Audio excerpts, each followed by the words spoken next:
All right. Hey, everybody. Welcome back to Pagers and Pages, where we're medical students who read more than just textbooks. I'm Erin. I'm Alondra. And this is episode 5 in our Cat and Mouse Duet series. This is the first episode where we are going to be covering book 2 in the series, Hunting Adeline. Yeah, we left off on a big cliffhanger at the end of the last book, and now we're diving right in with book 2. Yeah. And I think maybe we should talk a little bit like trigger warnings. Yeah, I had a list of some things that I wanted to talk about before the chapters. First of all, I do think we need to talk about the fact that the trigger warnings for this book specifically say that they are darker than the first book. And having gone through the first 10 chapters, I would heavily agree with that statement that this book is not for the faint of heart. This book is definitely not going to be as easy to kind of joke our way through as the first one was. Yeah, I feel like that definitely made me a little bit nervous, though, because the first book already was a little bit on the fence of is this okay or is this not okay? Yeah. I feel like first book definitely pushed me out of my comfort zone. Yeah. So I kind of read the trigger warning. Also, this author actually means her trigger warnings. Yes. Which makes it so I feel like sometimes you read other books that have trigger warnings and then you read the book and then you're like, it really didn't require that much of a trigger warning. It wasn't. They were being overly cautious. Yeah, they were being overly cautious. So it makes me be whenever I see trigger warnings. And for the first book, I was kind of how bad could it be? And it definitely pushed me out of my comfort zone. I feel like those trigger warnings were definitely warranted. And then so it made me really kind of nervous for this one because I was like, well, if this author tells the truth about her trigger warnings, this book's gonna be bad. And she's saying that this one is gonna be darker. I'm kind of okay. I'm basically reading this now for completion's sake. Yeah. And I'm reading it in the hopes of a happy ending.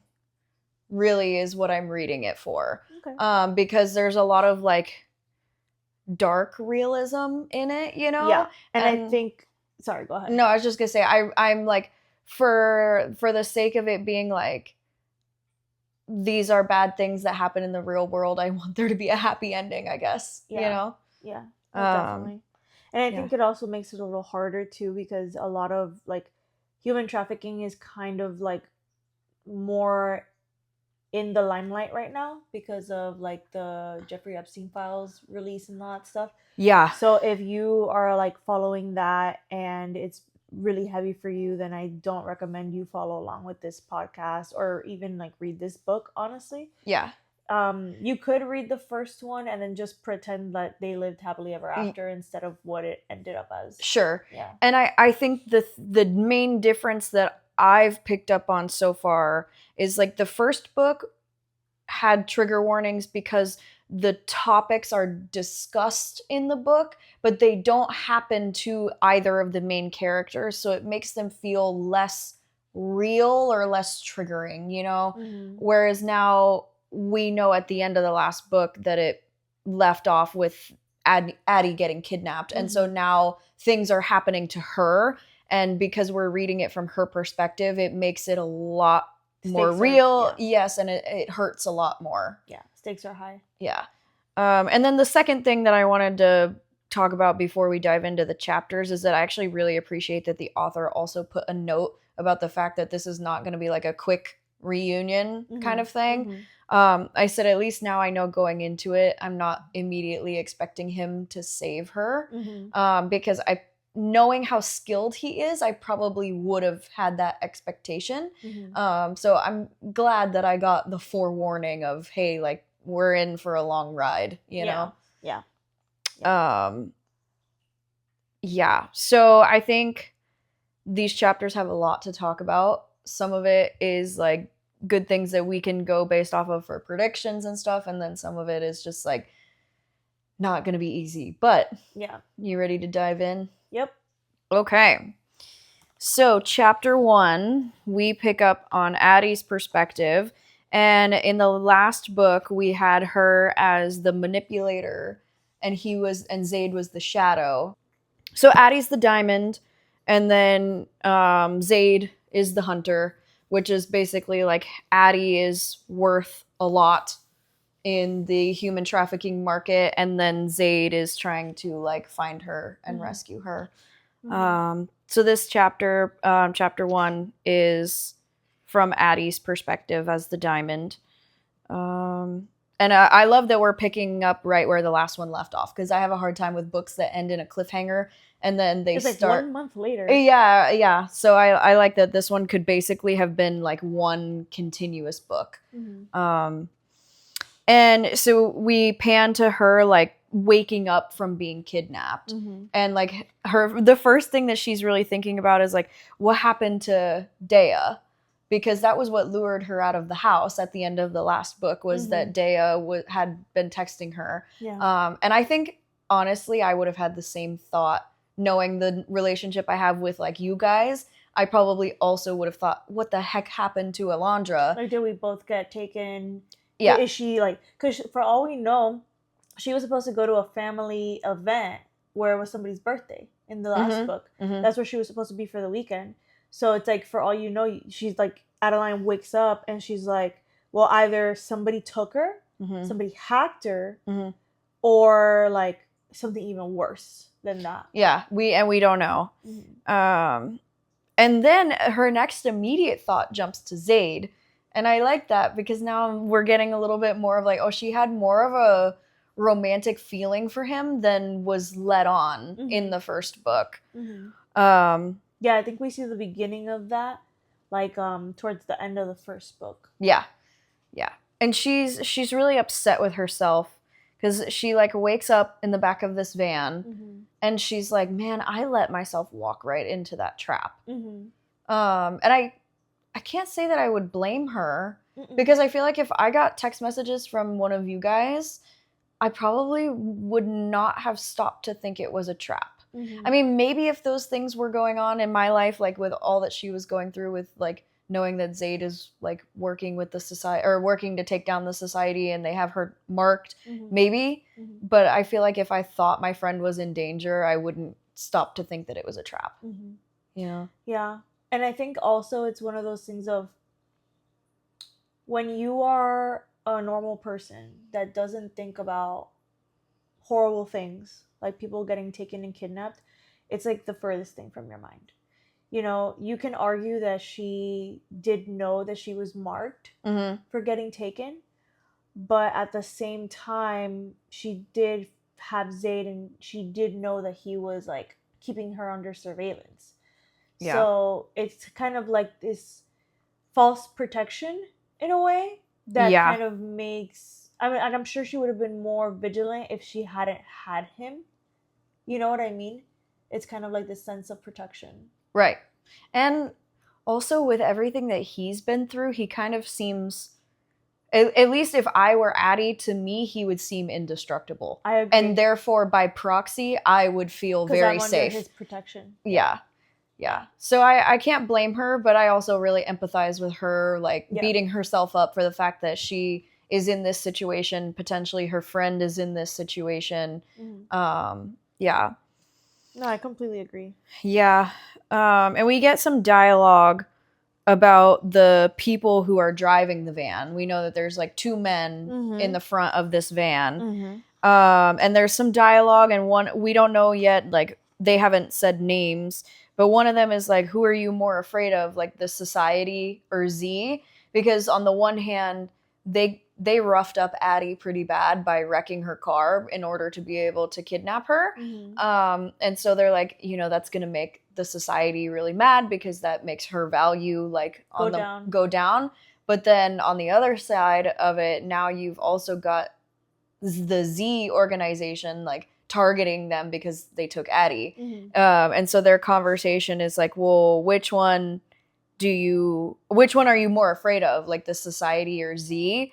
And I just feel like that tells us that the people who took her are not part of either organization. You know, so I wasn't sure yet, like who we know that it's probably Max at this point, but we weren't 100% certain who it was that took her. So yeah. But their conversation confirms that Max is like somehow involved in selling Addie to the skin trade. And And then all I have for chapter 1 is that I wrote here, I gasped at the fact that it's been 5 days since they grabbed her. Yeah. Because they kept like kind of knocking her out. Well, she has quite extensive injuries from this car crash. And then they flipped her car when they ran into her and then drug her out through the window. So her back is like all deep cuts from that glass. And then she maybe has like a concussion, possibly a brain bleed, possibly like internal bleeding. We don't really know. And she could have really died. She could have. Yes, she could have. The car accident really could have taken her out. Yeah. And because it flipped and everything. Yes, and not only that, but they're not taking her like to the hospital, so she could also still die like at any minute.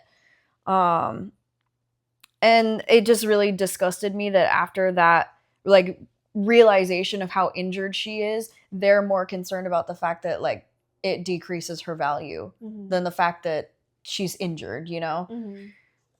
Yeah. But I had a very sinking feeling that the room that she woke up in, that was like a makeshift hospital room, you know, like somebody is there to treat her, but she's not actually in a hospital. I had a really sinking feeling that that room was used to harvest organs for the black market. That crossed my mind. And I got real worried that they were going to do something like that to her. And like, thankfully, they didn't. But it like freaked me out. Yeah. I mean, it's within the realm of possibilities. Yeah. But yes, we find out she's been out for 5 days. Yeah. And then now instead of getting notes from Gigi at the end of Addie's chapters, now we get notes from somebody named Molly. And these notes take place in 2008, which we learn in a few chapters that is about 13 years before the setting of the book. So that puts us in what? 2025? 15? 13 years. So 8. Wow. I should be able to do mental math a lot faster than that. 2021. Give or take, which makes sense because I think this book came out around that couple time, years ago. Okay, yeah. So 2021. Yeah, and then it sounds like this is possibly another girl that has been trafficked at some point, but that's about all we know. Yeah, and so that's pretty much everything for chapter 1. What did you have for chapter 2? I wrote, Yeah.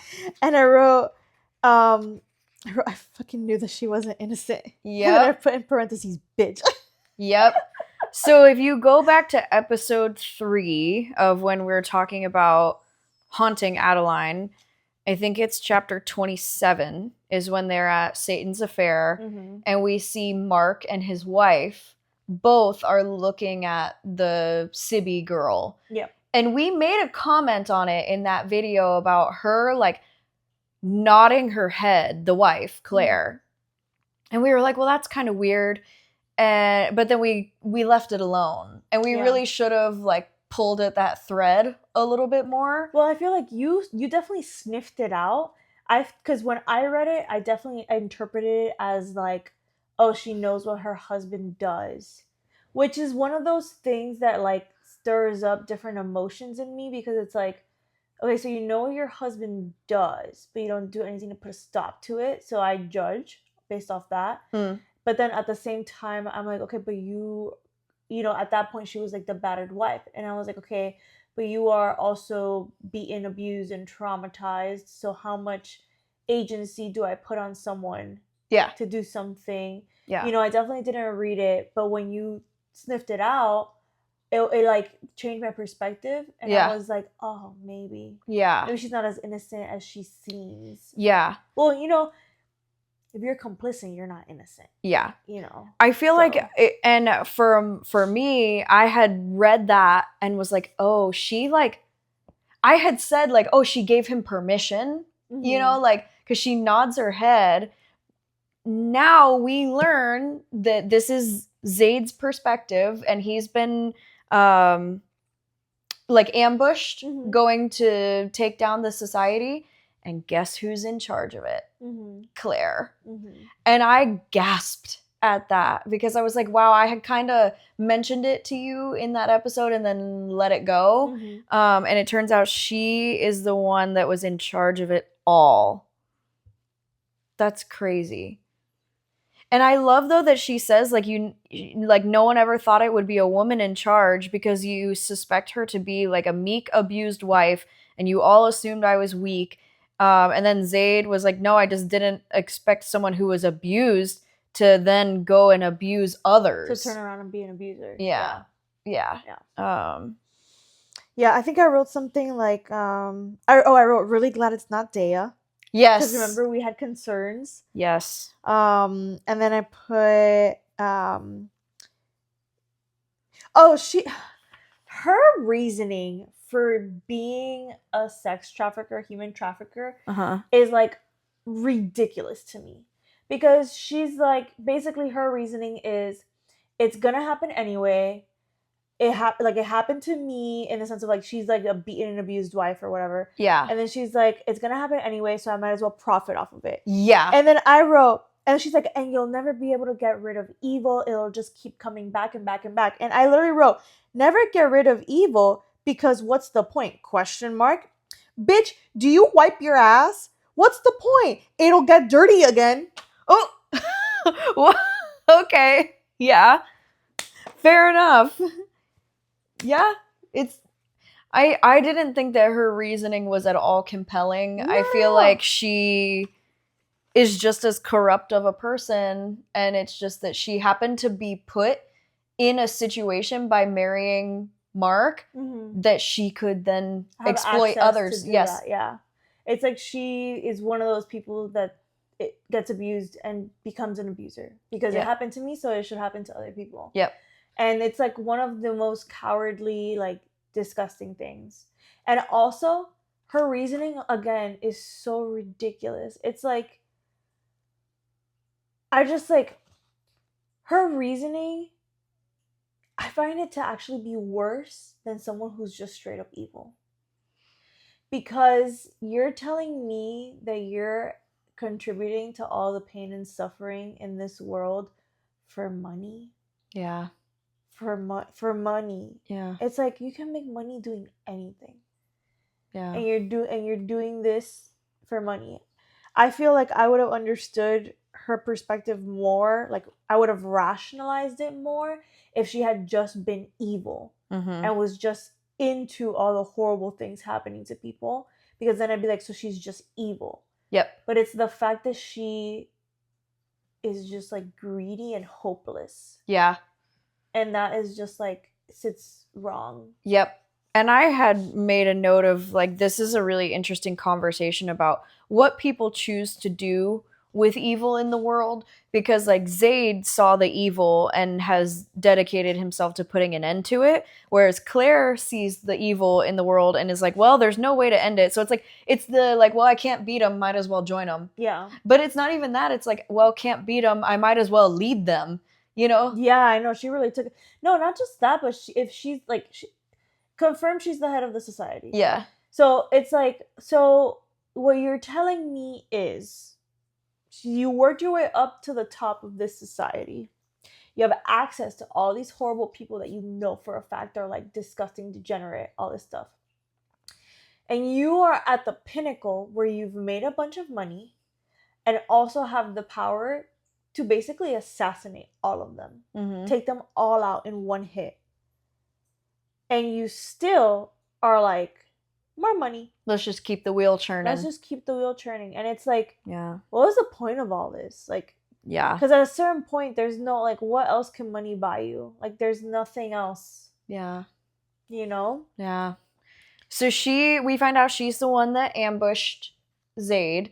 And Jay is there too. And he's hearing this whole conversation. And honestly, she's not smart.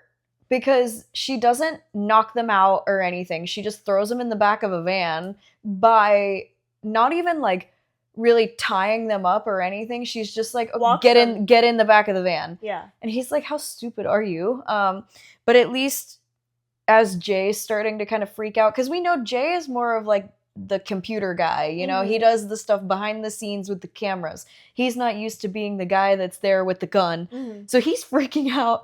And I really love, though, that Zade made an effort to like force him to picture a future. That was a tactic that I hadn't thought of, but is effective.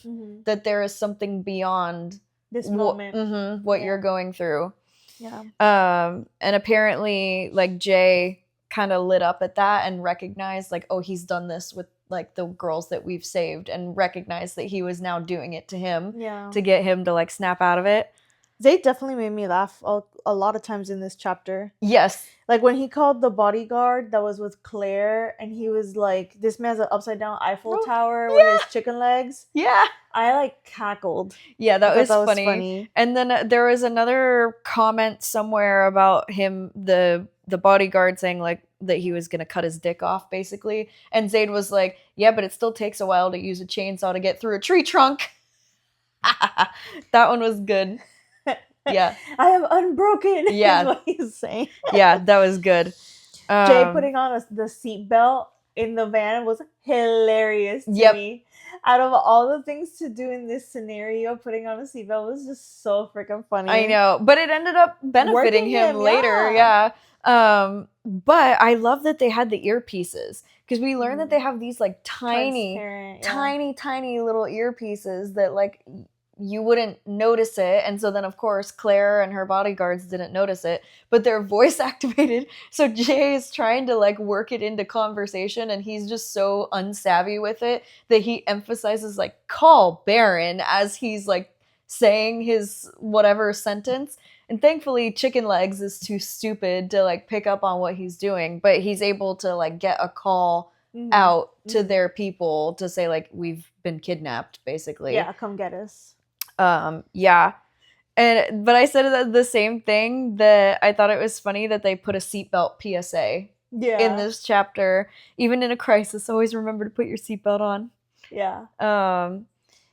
And this is kind of like paralleling, like Zade and Addie are kind of going through something similar, where they're like in a van, they've been taken, and the way that the van is stopped, or their vehicle is stopped, is by getting hit. It's just that for Addie, that was her damnation, that she got hit by the people trying to take her. Whereas in Zade's case, he got hit by his people trying to save him. Yeah, that's how they were stopping the van to save them. Yeah. Yeah. And this chapter ends so funny, because Zade says something like, don't get between me and my grandparents or something. Yeah. And Jay's like, bro, none of your grandparents are alive. Yeah, because he knocks out the guy. Oh, he kills the guy. Oh, yes, because he snapped his neck. Yeah. He killed him, and then he was like, that's for my grandma. And Jay's like, bro, your grandma's dead. Like, yeah. And now we have another note from Molly. And we find out that she did in fact go through something similar to Addie, where she got drugged and then is now being trafficked. And she is, instead of the mentality of like, I'm gonna give up, she's very determined to escape. And I was like, well, maybe somehow Addie will come across this journal and maybe it'll help her figure out how to escape, you know? Who knows? That was all that I have for chapter 2. Same. So chapter 3 is still from Zade's perspective. We find out that Michael did get the little girl out of the ritual, so she wasn't like sacrificed. She made it out okay, which is great. But I wished that when the van that he was in getting like kidnapped, I wish that people hadn't pulled over to like see that they were okay when they got hit, because then he would have been able to kill Claire. Yeah. But because there were witnesses, he was like, oh, I guess I have to let her go. But he just like strolled right into his other van and was like, all right, bye. Like, thanks for stopping. Yeah. I couldn't believe though that Addie was going for 12 million. Like, again, apparently I know nothing about like the value of people in the black market, because I'm like, yeah, I don't know, like, are we talking, I didn't realize we were going in the order of millions, you know? I kind of figured that she'd be in the millions, but I figured, okay, I actually, given that this is a book, and given how like much the society hates the Z organization, I thought she was going for like 50 mil. Oh, really? Yeah, I thought it was Oh, gonna be like dang. high. Dang. Well, I mean, maybe eventually she will sell for that. Yeah, But that was just the ad that they put out for To- her to get taken. because that was, yeah, It was like the society put like a hit out on her, basically. Mhm. They put like an ad out onto the dark web and was like, we will pay whoever brings her to us, we will pay you 12 million. yeah, Which is wild. that's a lot of money. It is a lot of money. Yeah. Yeah. Chapter 3, the dino bandage made me laugh. Yeah. And I said, oh, bed crazy, which meant like, wow, him like picking up the bed is insane. Also, that nurse is a G. Yep. That nurse is a seasoned nurse, and she is a G. Yep. She also clocked that he was like brokenhearted. Yeah. And I thought that it was so sweet that the nurse was like, you know, kind of like, tell me what happened. Uh-huh. And then after he told her, she was like, I'll make sure that they don't press charges so that you can go find her. Yep. And I know before I got to the part about the nurse, there was like part of him really starting to like spiral, feeling guilty. And I said, I know Alondra like said that she wanted him to really feel guilty about what's happening to Addie, but the scene of him being in that much agony that he went apeshit like really hit hard, you know? But yeah, he straight up was like strapped to the bed because he's going crazy and they're trying to like sedate him, and he just stands up with the hospital bed strapped to him. Yeah. Which I know they say like, oh yeah, like moms can lift cars off their babies and stuff. So I know that like when he's got that level of like adrenaline and agony, sure, he'll be even stronger than he already is, but that's crazy. Yeah, that's a lot. That's a lot, yeah. And I feel like that was also in part meant to like not symbolize, but I think it was meant to show like he's in beast mode right now. Yes. Like he's not human. It's not human to pick up a hospital bed. Those things are freaking heavy. Yeah. And he's like transcended. And he says it too. He's like, basically the worst thing that they could have ever done is take her because I've lost my humanity. Yep. My soul's gone. Yeah. Yeah. But this nurse really, like, for us being in healthcare, I was like, this is what healthcare is all about. The nurse knew that there was something going on in the background and recognized that she can't really do anything to fix the root of Zade's problem. But she does know that she has the ability to make sure that he at least doesn't go to jail, because she can make sure that they don't press charges for him going freaking nuts in the hospital. And sometimes like that's all that we can do is listen to the real problem and at least do our best to make sure things don't get worse. Yeah. You know? Yeah, try to be like a support. Yeah. And then of course Zade is like, I'll pay for the damages. And she was like, well, it's the least you can do. Yeah, she's like, I expect nothing less. Yeah. And Max actually is so stupid because like, did he really not think that Zade was going to be able to track the money? You know? Or just like anything that happens to Addie, it's like the immediate first suspect is gonna be Max. Yeah, you know? He's just not smart enough to hide it either. So they've got like electronic funds that go to him, and then now we know that he's also going to be able to track who Max like pays out for their hand in helping him. But the note at the end of chapter 3 made me really sad because this is Molly like letting us know that she has a little sister, Layla. And Layla did not get trafficked, but is arguably still in a very terrible situation where she's got a very like negligent mother. And she's only a 1-year-old. Yeah, and so that's what Molly's like, I have to leave because if I don't leave, she's gonna die. And Molly's 20. Yeah, so that's, even though it's her sister, she's kind of like, that's like her baby. My baby, yeah, my responsibility kind of thing. And that made me sad. Before we get into chapter 4, I had one more thought kind of now at the end of chapter 3 is that we're now 5 days after Addie has gone missing, and Zade's in the hospital recovering from the explosion, and he kind of has resigned himself to say, okay, I do need to let myself heal. I got roughed up. I'm lucky that it was not worse, but I was still in a bomb explosion and a car accident, and I need to be at like full capacity before I go looking for her. So him and Jay are working from the hospital to like find what happened to Addie. And this whole time I'm like, where the heck is Dea? That's exactly what I was thinking. You know, like why do we not know if she's like out there trying to help Addie? Why hasn't she contacted Zade? Yes. Does she not have his number? Like, does she not have contact? But I feel like if Dea was fine, there has to be someone that she reports to above her in the Z organization that she could say, this happened and I need to get in contact with Zade. Yes. And they should be able to, you know, up the chain of command, get it to him. Yes. So then I was like, if that's not happening, then I think something happened to Dea. Yes, and that was my thought too, is like knowing, I actually wrote in the same words, like, surely she should be able to get a message up the chain of command to them. So that makes me think at this point, even though we don't know, I think something did happen to her. I was honestly concerned that she might be dead. Yeah. Yeah. Oof. I didn't think that she was dead, but it's a very real possibility. Yeah. I just kind of was like, I think she also was that's what I thought. So then chapter 4 like snaps back to Addie's perspective. And this doctor, she wakes up to the doctor being like, I'm gonna get you out. I'm gonna save you. And at first I was like, oh, is the doctor like actually a good guy? No. He's still just a fucking creep and wanted her for himself. I know. Okay, so we didn't talk about this, but in the previous chapter, Addie literally says that there's something she can't place about the doctor. Like something in his eyes that she just can't place.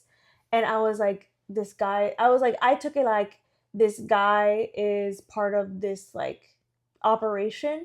So my automatic assumption is like, you're in on the job, so you're bad, you know? Yeah.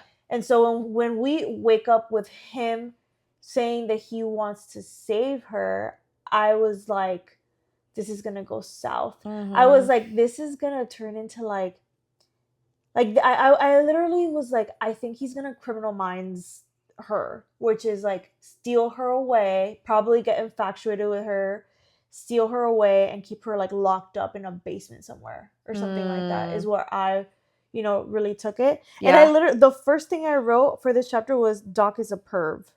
Yeah. That's the first thing I wrote. Yeah, and we learned that pretty quick, that he's just trying to like take her for herself, for himself. And my brain is like screaming like, Addie, don't be stupid. And then I realized, okay, well, what is stupid? Is it stupid for her to go with him, or is it stupid for her to fight him? You know? And I was like, I don't actually have an answer. Right, because I feel like, okay, you have two school of thoughts here, right? At least how I was reading it. She could go with him and actually go with him and possibly be like trapped, or she could pretend to go with him and then like fight him off and try to run away, or she could stay with the sex traffickers. And there's two things though. If she decides to her actually being able to get away in her state, very unlikely. She's very injured. It's more likely that she will be stuck with him and then be locked in a house somewhere and be held captive. And the realities of being held captive is like, you can go years being held captive to this like one like creepy old man. She could play her. It's more like creepy, you know? And she could play her cards right, make him think that she like probably loves him, because you know that this is like all like sexual in nature. Like this is not him being like, I want you to be my daughter. Like no. So she could like try to like manipulate him and go into like that manipulator role, and then try to get out or try to do things for Z to find her, and it's more likely Z would find her in the sex trafficking scenario than it is in just being held captive by some dude. Yeah. But, or she could stay with the sex traffickers where she knows what's gonna happen. Which I know sounds really horrible. Mm-hmm. But, like, the creepy doctor dude has a lot of unknowns. A lot of horrible things that can happen that are unknown. If she goes down this other way, she knows Zade has an entire organization built on stopping this. And I think that her chances of getting rescued are higher if she stays with the sex traffickers. Yeah. I feel like if she were not in, like if it were me and I were not injured, Mm-hmm.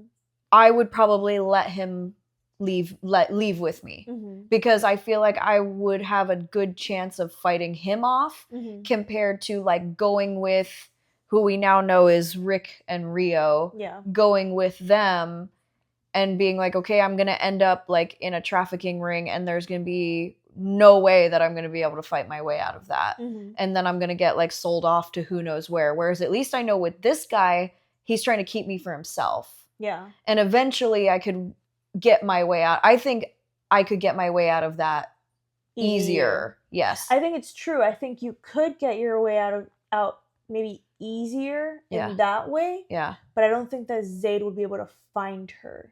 Yeah, easier. so it's like, are you It's making like the decision? 22. Yeah, it's like, are you making the decision of I'm expecting no one to be able to save me, so I'm going to try and put myself in the situation that sets me up the best to get myself out? Mm-hmm. Or do I try and set it up best for them to save me? Mm-hmm. And I think in this situation, as injured as she is, it was the right thing that she didn't go with him, that she fought him. Yeah. And she made enough like ruckus that then like the other Rick and Rio come in and they kill him. And I liked that Rio let her take a shower.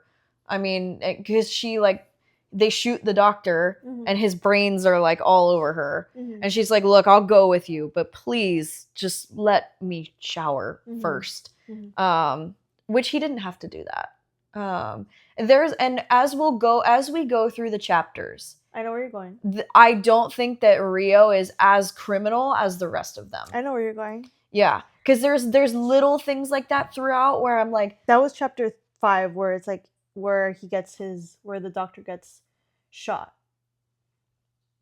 Because I wrote ew. I just wrote ew, and then for chapter like, oh no, I think that's still 4. Still 4? Yeah, because this is where... Oh no, you're right. He shoots the doctor in chapter 4, and I go so close. Yeah. Because the doctor's like a Jekyll and Hyde too. Like he gets upset when Addie's like no, and then he turns. Yeah. Very very creepy, very weird, very psycho. I'd also be like.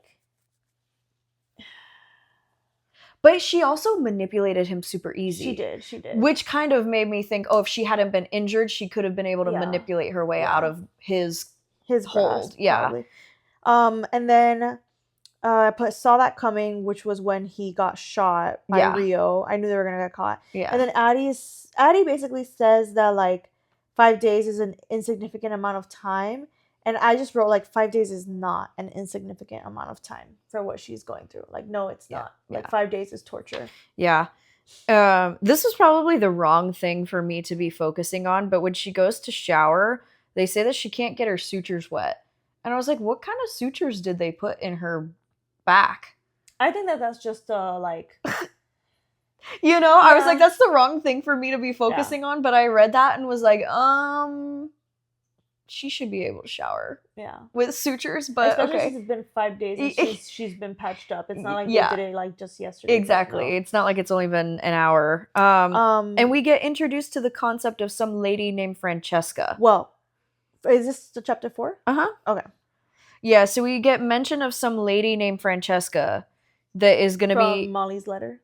No, this is Rio telling her, like, we need to basically like get you cleaned up for Francesca, so that's why he was like okay with her showering. And so we know that she's someone that like manages the girls that are trafficked before they get sent to whoever buys them. And this is the same name that's in Molly's note. Mm-hmm. So I was like, oh, okay, so now we know that Addie is going to the same place that Mm-hmm. Molly was, Mm-hmm. or is. We don't know if Molly actually got out. We just know that she wanted to. Mm-hmm. And I feel like if I was Addie at this point, the idea of Zade coming to rescue me would probably be like the biggest thing that kept me from giving up. Mm-hmm. Yeah. Because at that point, like being that injured, I might be like a little more inclined not to try and survive. As terrible as that sounds, you know, like I feel like anytime people discuss like losing the will to live, it's really like sad to talk about. But I feel like realistically, if I was that beat up and I didn't know that someone like Zade was going to be looking for me, I would probably be like, well, this is it. Yeah. And also the knowledge of knowing that anytime you're taking to a secondary location, like, yeah, it's, the odds aren't good. The odds aren't in your favor. Yeah, of course. Yeah. Which is also something like if she had gone with the doctor, she would have been moved once to whatever secure location he had. Whereas if she stays with her captors now, we know she's gonna be consistently moved. Yeah. You know? Yep, because it's just like whoever's gonna pay the highest price. Okay, now you go to them. Yeah. Yeah. And we're moving on to chapter 5. Yep. This is now her like getting. Oh, I skipped. Sorry, I flipped open to chapter 6. I thought she was showering in chapter 5. I wrote something like ew, and then chapter 5 is her. They get her to the house. Oh, I see. And she walks in the house, and Tom and Jerry is playing on the TV. Yeah. And I thought that was hilarious that it's a cat and mouse. Yeah. Yeah. Well, something that I wanted to say when Rio. So okay, in chapter 5, I wrote something up with Rio. Does he work for Z? ? Or is he a double agent? Is there something else going on with Rio where he's not exactly who we think he is at the moment? And one of the things that I wanted to say was like, because in chapter 4, when he lets her shower, like he's watching her shower, you know? So it's still like, there's still something about it where he's like still a bad guy in the sex trafficking. But I don't remember what exactly made me think in chapter 5 that there was something's off about Rio. I literally wrote. Yeah, I find it really interesting. I noted that he was answering all of her questions. And I was like, why would he be so honest with her and not like try to like slap her to shut up or something like that? You know, like he's openly answering everything that she's asking about, like Francesca, and you know, like who is Francesca, what does she do, blah blah blah. And I said, is he actually a good guy, or maybe I'm just looking for someone to help her? And that's why I'm thinking like, oh, he's like the less evil of them, so maybe he actually is like gonna be able to help her, which might be too much like optimism. But I also feel like there's enough little things about him that something's not adding up. Yes, something is not adding up. Like maybe he's someone who maybe isn't a good guy, maybe isn't working for Z, but maybe he's someone who's like looking for a daughter, or looking for a sister, or looking for like, oh, you know, he tried to be on the inside. Yeah. Oh, I see. Like that's what my brain went to. Yeah. Some kind of not investigation, but that he's like tracking something. He's there for a reason and for a purpose that is not the like, I feel like he's there for a reason and purpose that is not like the surface level, just a disgusting guy who likes to take advantage of women. Yes, I agree. He is taking advantage of women. Like he is actively playing a role.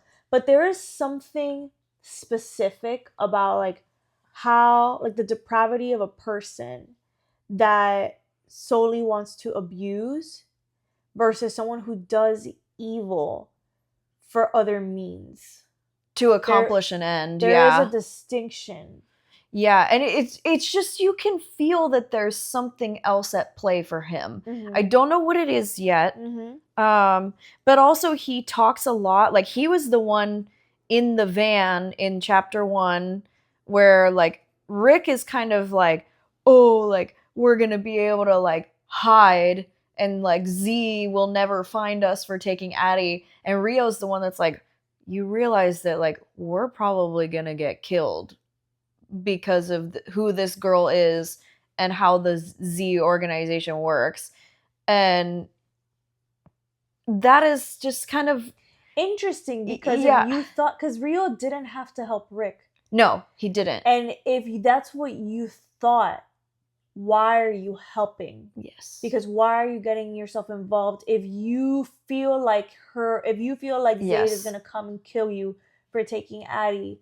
Why are you doing this? He's not as delusional as the rest of them. I think that's the thing, is that the rest of them are kind of in this, like, we're getting away with it, like, oh, he's not going to be able to touch us, blah, blah, blah. And he's still very realistic. Well, I think what it is that the rest of them have been doing evil for so long and had no consequences. Yeah. That it's like, this is just some other girl. Just some girl, yeah. Yeah. Yeah. But we also now know, you're right, that Rio did not have to get involved with this. It's that Max saw the ad for Addie and was working with Rick and basically hired Rick. He said, I'll give you 3 of the 12 million for you to do my dirty work, basically. And then Rick said, okay, I'll give Rio a portion so that he helps me, a portion of that 3 million to help. So Rick is friends with Rocco, who is Francesca's brother.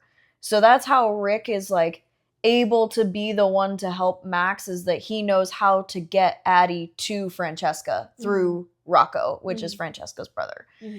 It took me a while to, like, put that together, but Francesca works for the society, so she provides Claire with the girls that they, like, sell.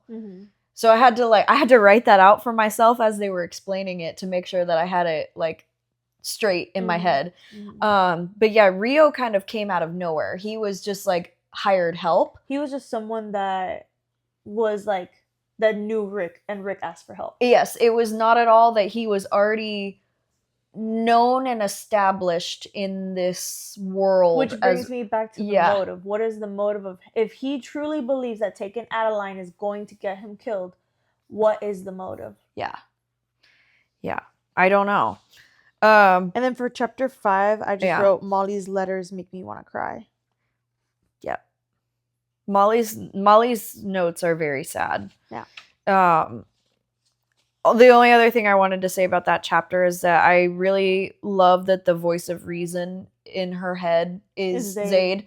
I feel like that's giving her hope and, like, remember, like, there's always a way out, you know?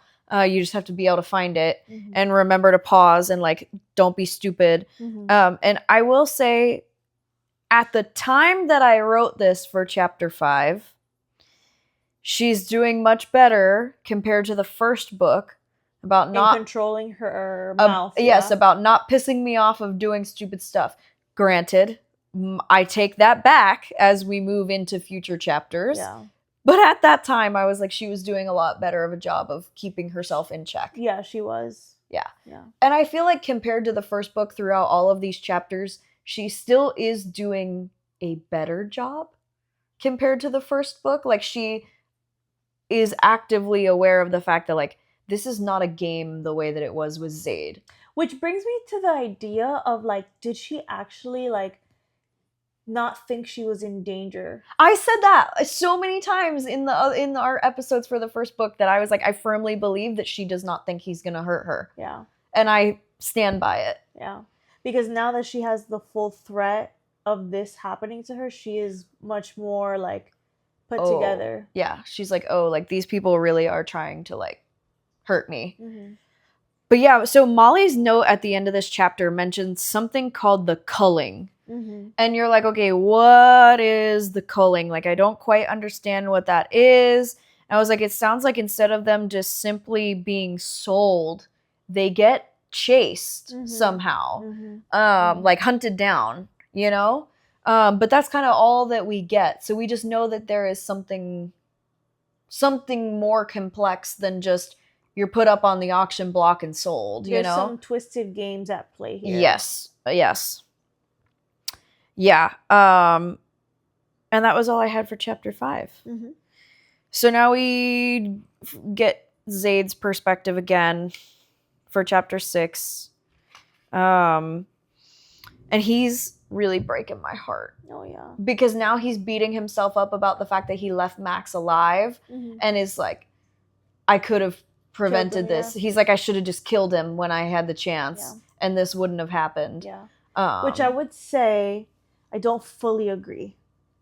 I don't fully agree because, yes, Max had, like, you know, the previous motive of Archie or whatever. Yeah, he had a vendetta. But, like, $12 million on the black market, people were going to try. Someone was going to get her. People were going to try. Yeah. Yeah. Yeah, and I also kind of was like, Max was a nobody. Why would he think that Max would be the one to take her? You know, when he's working with all these bigger fish, like the society, Max was not the one that he thought was going to take her. Yeah. You know? Yeah. And he gets so upset, though. This is where he, like, shatters the mirror when he's, like, raging. And he uses the glass shards and he, like... self-mutilates, yeah. He carves a rose over his heart. And I was crying reading that because it's like he's not human in the way that he's acting, you know? Like he's lost it. Oh yeah, he's lost it. He's in like the amount of emotional distress that he's under, like he's self-mutilating to try to feel something else and he doesn't feel something else. There is like no really like when they took Addie, not only did they sign her up for like torture, they signed him up for torture too. Yeah. Probably like his own personal hell. And I think like it sucks because you want him to get it together so that he can do what he does best, but at the same time it's like of course he's like distraught. Who wouldn't be? Yeah. It's the one thing that he cared about. You know, like, yes, he had a passion for, like, his work, but really she became the only thing that mattered. And now, like, they took her. Yeah, I feel like we had to have known. We already knew that Max was, like, a little sissy. Okay? And so it makes sense that he was going to, like, totally bow down when Zade threatened him before. Because it was like he had somehow tortured Max's dad and then let him go. Yeah. And then let him go. Yeah. And he promised Max, like, look, if you, like, leave Addie and Dea alone, I will never mess with your dad again. And then we find out that Max is like, yo, I only took her because you killed my dad. And Zade was like, hold the phone. No, I didn't. Yeah. He was like, if you would have done your research, you would have realized that the society manipulated you. Because it was not Zade that killed his dad. It was the society. Which then made me think, like, so how much does the society actually know? How much do... So that means to me that they knew who Zade was before he started infiltrating. Before he met Mark. I think that they had been trying... So he had the society, like, on his radar specifically for these, like, rituals. But he had been taking down human trafficking rings for a long time. And what I'm wondering is, like, how many of those were, like, satellite rings of the society. And so he actually had been, like, affecting them for years. And so they already were like, we need to get rid of him. And then they baited him with releasing their videos. So that's probably been like years that he was on their shit list. And they were like, we need to figure out who he is and get him removed. The thorn in our side, you know? Yeah. But yes, you're right. That like they had to have known that Max already had some kind of run-in with him that they could easily manipulate him, yes, into doing their bidding to get Addie. Yeah. Yep, because they're like 12 million is no skin off their backs, basically. So they're like, yeah, we can give this measly little man 12 million to take her. It's not... It's enough to motivate him, and it's not enough to like put a dent in us. Yeah. You know? For sure. See, and I knew something bad had to have happened to Dea too. Because this is where we learn that we hadn't heard anything from her, and Zade kind of gets it out of Max, like, what happened to Dea? Luke took her, the guy that she had hooked up with before. The one-night stand with. Yep. Yeah. And I love, though, that Zade is, like, of the persuasion that, like, nobody messes with Addie, and that includes her friends and family, so nobody messes with Dea either and gets away with it. Yeah. And also, he, like, rightfully so kind of, like, beat himself up, being like, I was in so much distress that I didn't even think to ask where's Dea and why is she not, like, banging on my door about Addie, like, what, you know, because she could get access to him if she tried. Yep, exactly. And now we get to him torturing Max for information about where did they take Addie, who was it, and where were they going. Very graphic torture scene. Yeah, this was rough. He was not nice to him at all. No. The idea of... He's a beast now. He has no humanity. Yeah, and the idea of, like, torturing him to the point where he's, like, basically hooked up to a defibrillator. Yeah. And it's like he dies, shock him, and bring him back to life to kill him again. Yeah. I was like... But not just that. My med brain... I know that it was a serious scene, but my med brain was like... Haha, because he mentioned somewhere where it's like he dies, like kind of like insinuating flatline, and it's like that's not a shockable rhythm. Yeah, I know. So I was like reading this and I was like, I know. I know. I think it's the premise of like killing you one time was not enough. Yeah, like like the constant torture of being brought back only to endure more suffering. Yes. Yeah. Ugh. Yeah. And then things got very graphic. I just really hated, or like not hated because I love the way that Zade said it, but I hated that this was the reality, is the fact that he's like, you condemned an innocent woman to torture, trauma, and worse because your daddy died. And his dad was not a good person. Yeah. You know?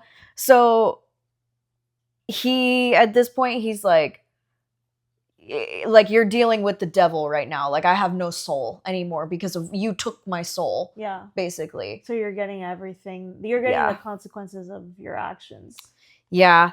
And my thought, like, as he is rescuing Dea in this chapter, like, it was super easy for him to rescue her, which is sad to think about. She went through so much, and, like, if she would have just crossed his mind earlier, he would have found her faster. She would have gone through not nearly as much as she did. Yeah. But also the fact that it was super easy for him to save her makes me think that we're in for a hell of a ride when it comes to saving Addie, you know? Because Dea was being held hostage by Luke. Luke, yeah. And that was a one-person personal attachment. Yeah, it was like he took it personal that she didn't want to be with him after their one-night stand. It's not even that he took it personal. I think it's that he became obsessed with her. Yeah. Like, he became, in fact...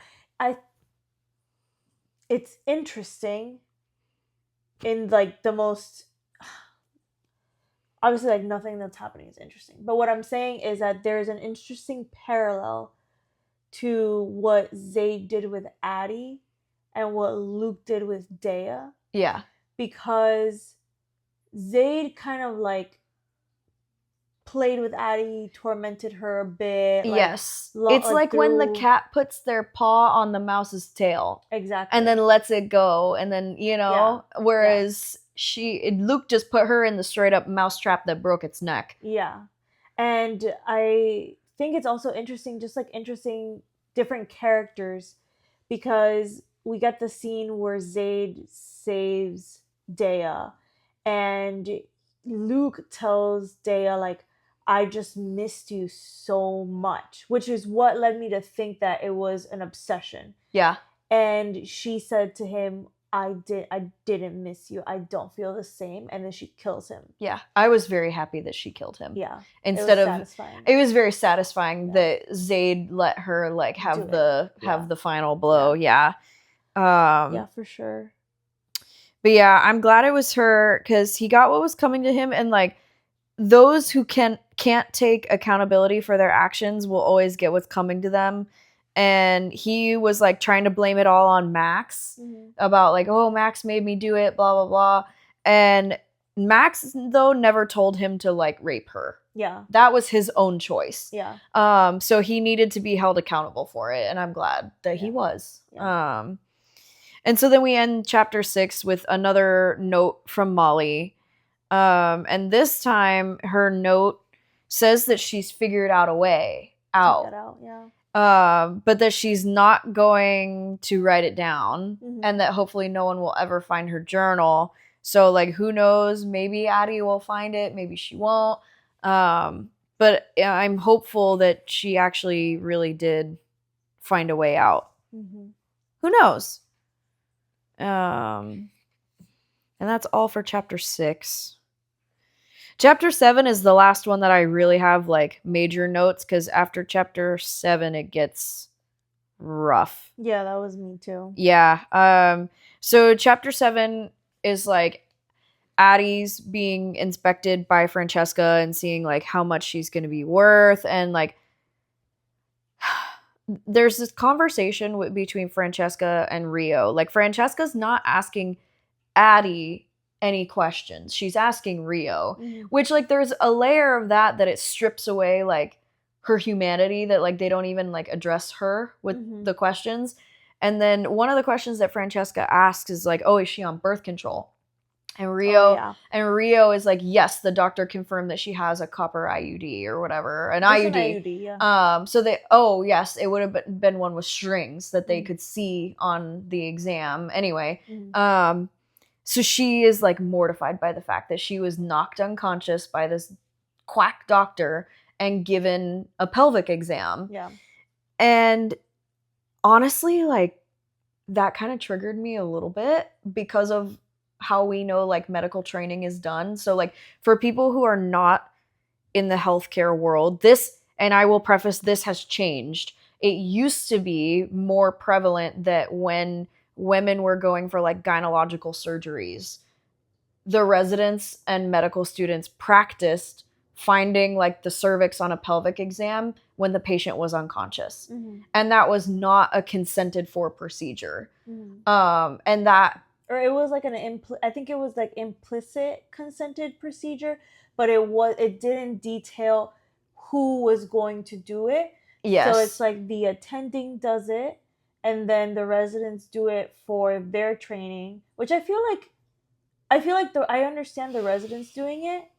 When I was a third-year medical student, it got to the point that I was like, this is just like, I think maybe like a couple weeks into gyne surge, I was like, this is just unnecessary for me to do, because number one, no one's taking the time to teach me how to find it. And also at the same time, it's like, it's just like unnecessary. And at that point in time, I feel like I started to understand that I didn't want to do OB-GYN. Yeah. That I wanted to do like something else. Yeah. So I was like, why am I gonna do this? It's just one of those things that it's like, well, and I'd always looked at it as like they were using the opportunity of the patient being like under anesthesia so that they didn't have the discomfort of doing the pelvic exam on an awake patient. Not for the comfort of the patient, it was for their own, like, I don't want to do it on somebody awake and blah, blah, blah. And now they're just like able to like go in and like look around somebody's bits, you know, like the speculum, like the duckbill thing, like they can just look around, and it's like, I always took it as like, take the opportunity now to like do it. Like, you can, if you don't find it right away, you can always like take the speculum out, go again, you know, like, without the burden of the patient being awake. And I hated that. Without them being uncomfortable. No, I'm saying it's like less of a consideration of the patient comfort. It's this is my chance to do it and I'm not uncomfortable, is what I'm saying. Yeah, but I would push back on that, because having someone who is learning do the pelvic exam on you and you're awake is uncomfortable if they have to like take the speculum out and like redo Yeah. everything. Like Yeah. it's like you would have to have a patient that's like, yeah, I'm okay with it. Yeah. Like you can learn from me basically. But the speculum exam, that was part of the surgery. The pelvic exam was the one that was kind of like I found to be very like needless in a way. Yeah. Well, and I think what I'm saying though is like when you have patients, the patients that allow us to learn in the clinic, or those that like come to the school and volunteer, Yeah. they understand that like you're not gonna find things on the first try. Yeah. It's the fact that when you're the learner in that setting, you're like more willing to say like, I'm uncomfortable with making this person uncomfortable. Yeah. So I'm just gonna stop. Whereas then in the setting of someone being unconscious, you're like, I am no longer uncomfortable, so I will like do this at will. Yeah. And I hated that. I just hated that aspect of it. Well, and it's also, I think what also contributes to your perspective is like going through rotations and going through like trauma and like the emergency room. The amount of male physicians, and in family medicine, the amount of male physicians that don't want to do a speculum exam or a vaginal exam when it's warranted is kind of like, you know, it's upsetting. Yes. It's upsetting because it's part of your job. Yeah. Just like doing, nobody wants to do a rectal exam, but if you need to actually see if the patient has rectal tone to, you know, see if they have a spinal cord injury or not, like, it's part of your job. Like, that's not something that you just skip for your own comfort. Which I think is what contributes to your perspective.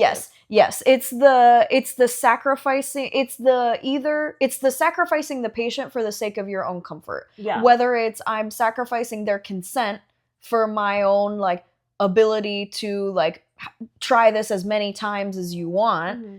Because now it's different. Yeah. I think I need to say that now at this point. It's different now. I think they updated. It's now more explicit. And when we say there was always consent.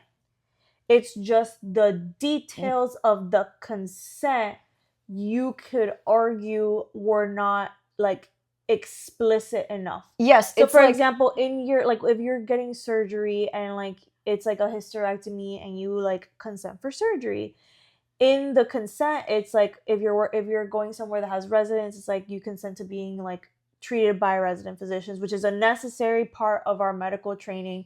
You can't just not have residents because you will literally in like a matter of a couple years not have a physician workforce to take care of the population. Like, it's just you need to, same as you also need to have medical students. Now, is it explicitly said in the consent the doctors that are going to be doing these exams are Dr. So-and-so, Dr. So-and-so, Dr. So-and-so, and also the medical student?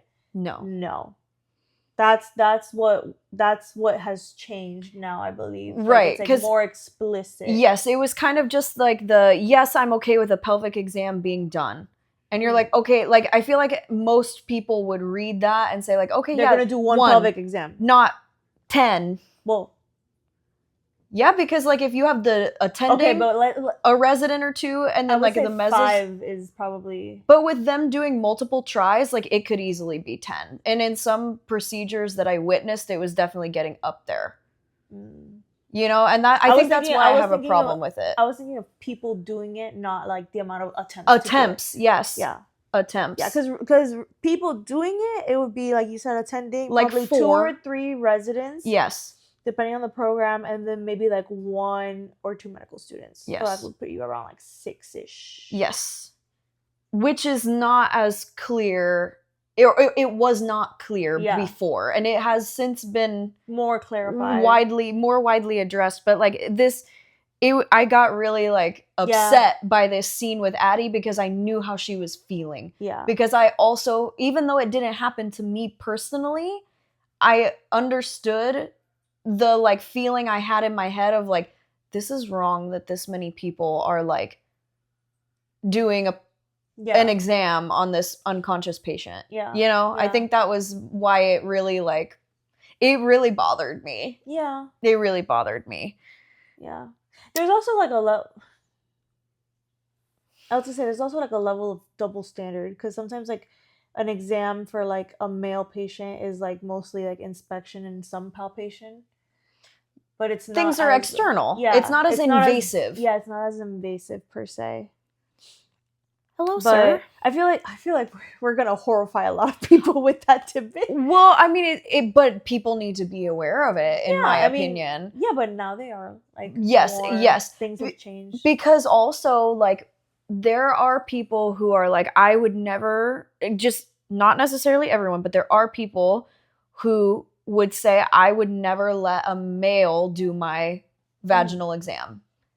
And then they are not told, oh, the medical student with you in the OR is a male medical student. Like, Yeah. it used to never be that explicit. Yeah. You know, and I think things have gotten better. Yeah, they've gotten better. Yeah. But also, this is just like personal like soapbox, because I saw a lot of during my medical training. I feel like I saw a lot of like double standard for our male colleagues.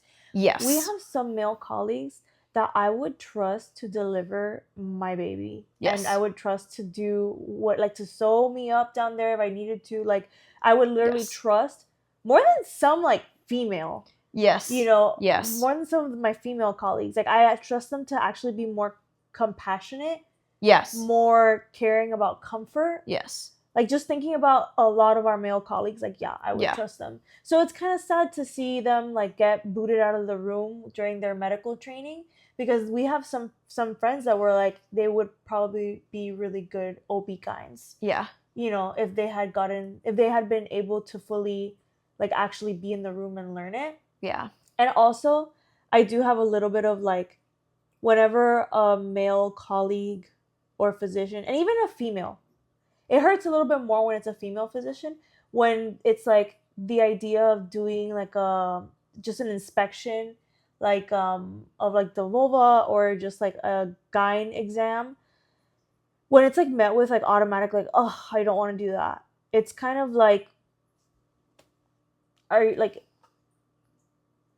what's the point of being a doctor if you're not willing to look at like an if imagine being a surgeon and saying like, oh, I don't want to take care of like this like neck fash, or I don't want to look at this infected wound, and I don't want to debride this. And it's like, well, why are we here? If you think the human body is so gross and so blah, why are we here? Yeah. You know, I lose respect for people. Yeah. And I also lose respect when I see them do like a pelvic exam that's like half-hearted. Subpar, yes. Subpar, just like, looks okay, let's move on. And it's like, well, did you really look at it? No, you didn't. No, you didn't. Yeah. Yes, I think you're absolutely right that there are a lot of people that I know that are about to be doctors that are men, and they would be great in the OB-GYN field. Yeah. Absolutely. Yeah. And they get a harder road to get to that point if that's really what they want to do. Like, they have to really fight for it because they're met with resistance simply because they're a man, you know? But I feel like this was the first moment in either of the books that we've done now that I had a really like truly visceral, like I'm angry reaction to it. Yeah, like it touched a nerve from real life. It sure did touch a nerve for me. And I'm sure a lot of people who are not in the healthcare world wouldn't even really have thought much about it. They would have been like, oh, that's not cool that they like looked around in there when she was sleeping, but not really thought anything else of it, you know? Yeah. But yeah, that one really hit home for me. And when I read it, I thought that the doctor had inserted the IUD. Oh, I think she was already on it. I think she was already on it. Now that you're talking about it, because I know that she talked about it with Zade also. Yes, yeah. But like when I first read it, I thought that he had inserted it, and that triggered me, because it's like I have a very visceral reaction to a patient not being able to choose for themselves what is it that they want. Yeah. And when I thought that the IUD was placed without her like consent, it just like all like the feelings of like injustice just like bubbled to the surface. Yes, and that's what I was feeling too. Yes. It started to tap into that rage of like, this is very wrong, Yeah. you know? All the like feelings of injustice, just like, Yeah. and granted, like, all of it is injustice, right? What's happening to her, all of it. Yeah. It's just that, like, I think that because we read the first book, our brains were already like, okay, this is like human trafficking, like this is what's happening to her now, and then it's like the details of it just like bring up a new rage. Yes. Yes. And I think the next part of my rage was with them sedating her. Yeah. That was not necessary. Mm-mm. It would not have yes, I understand them saying like, okay, we need her to heal, so she needs to be on like bed rest. But they could have just like let her be in her room, In like bed rest. as wounded as she was, like she didn't have to be constantly drugged. But this was another reason why I'm convinced that Rio is not fully like as in it as the rest of them. I'm hesitant to say like, oh, he's not a bad guy, because he is a bad guy. He is, yes. Like, I'm not convinced that he's like completely a good guy or whatever. Like, no, I just feel like there's an added layer to him, because with all of them, like the drugging, she had been scratching on her nightstand like how many days so that she wouldn't lose track of time. And he started scratching the days for her so that she wouldn't lose track. None of the rest of them would have done that. Yeah, I don't think so either.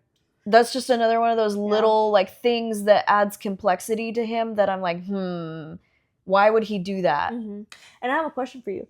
If, God heaven forbid, but like, if you were in Addie's position, would you see it as like, why is he helping me keep track of the days? Or would you think, did he purposely mess up the days?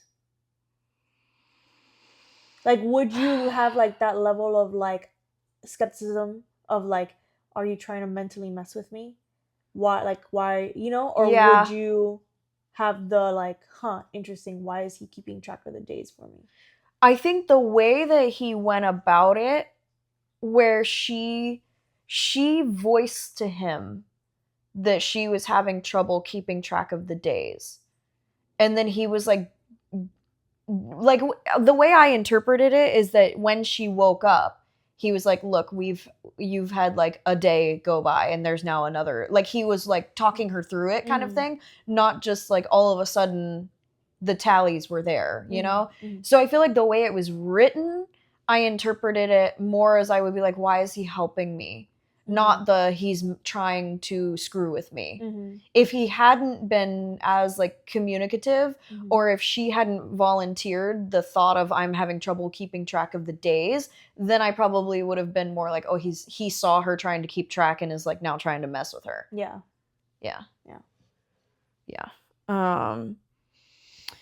So yes, and then we get a little bit of like, oh yes. I want to just say something.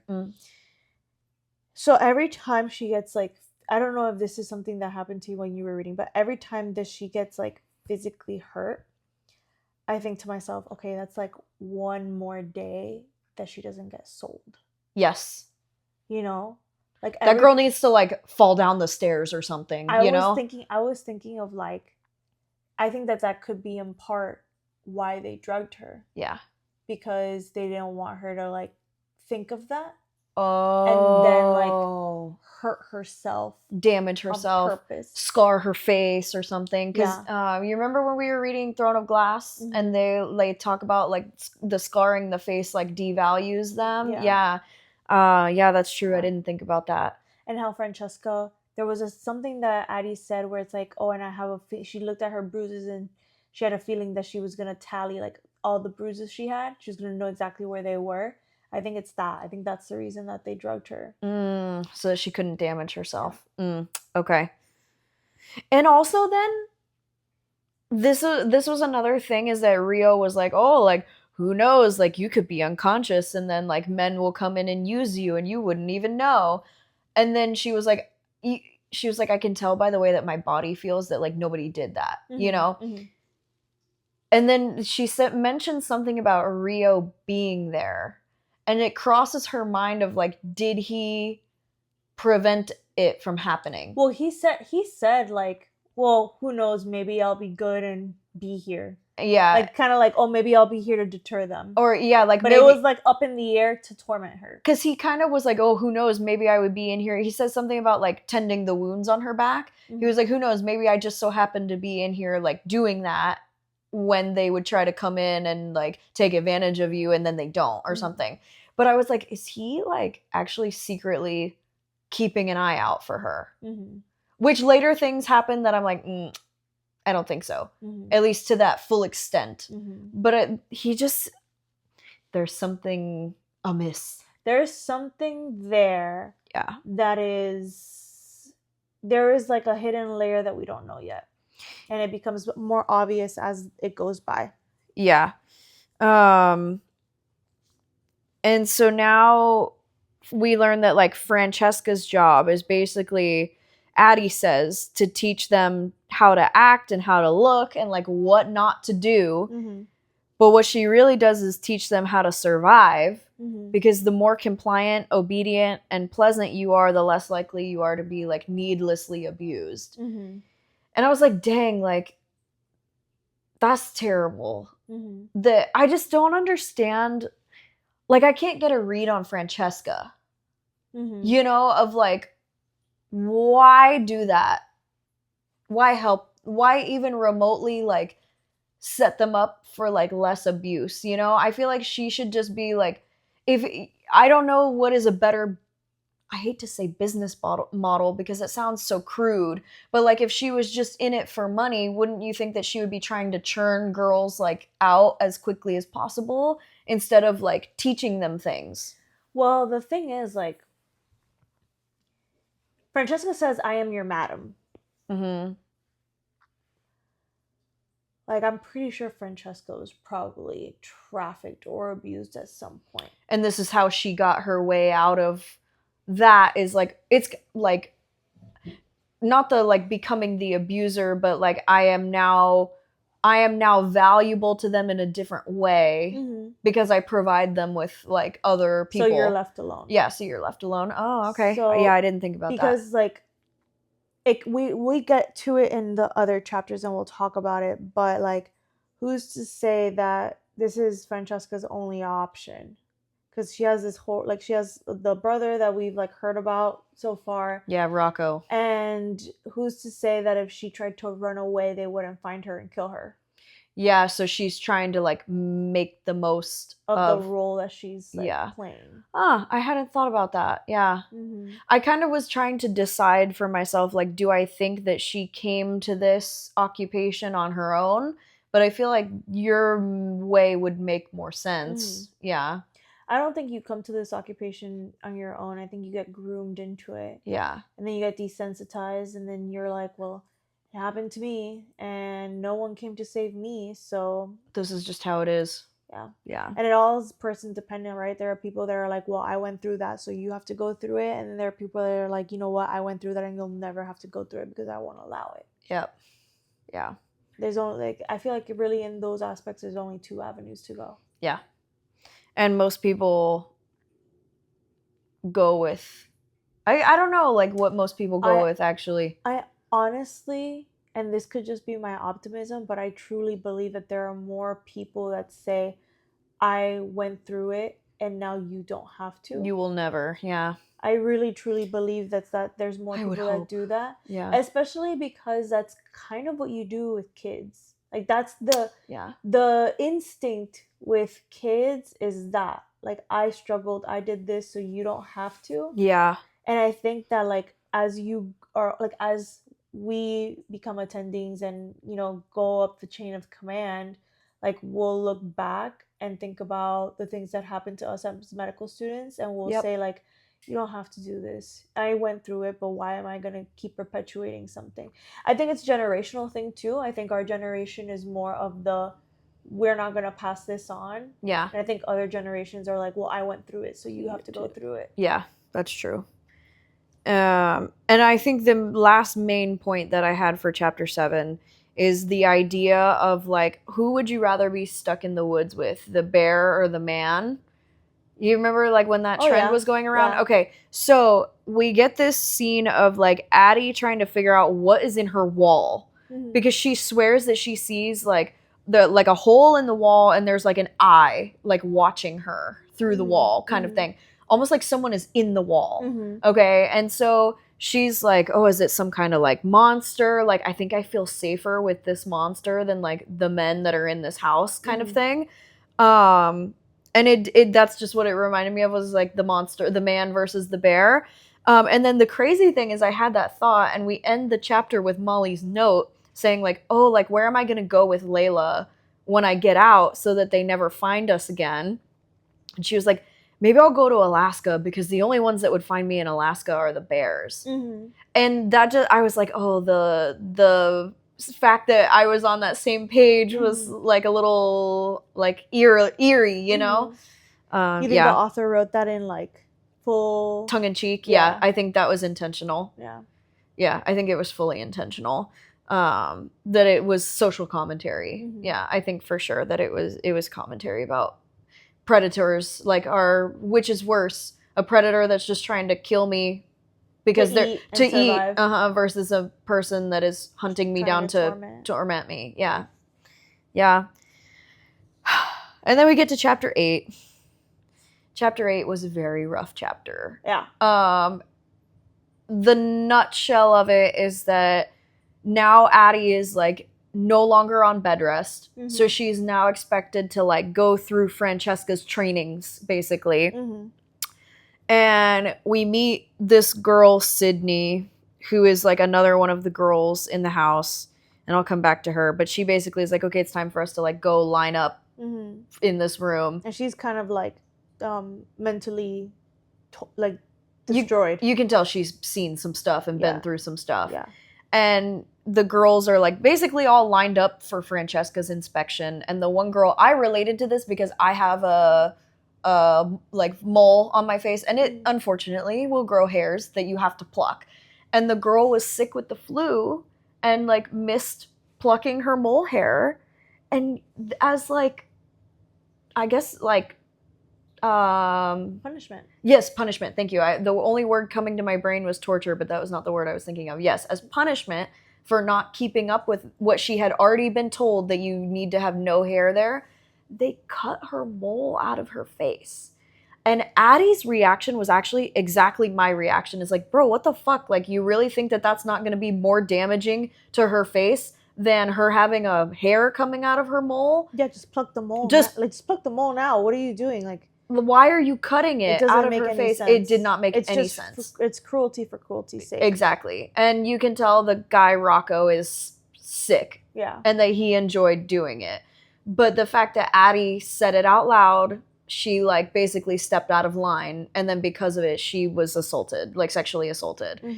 And that was really like a thing that I think broke Addie in a way that I was not ready for. Because Addie's a fiery person, you know? And I think that episode, just like the fact that she has the thought process of like, I couldn't live with myself if I didn't say anything about this girl getting her face cut open. But then she's like, well, they stood by while he had his way with me. So like, why am I going to stick my neck out for them when they're not going to stick their neck out for me? You know, like none of them tried to intervene when he was doing what he was doing to her. Which is also kind of like, there is no, one of the things that I thought was very realistic of her to say is, well, what did it matter that I stuck my neck out for her?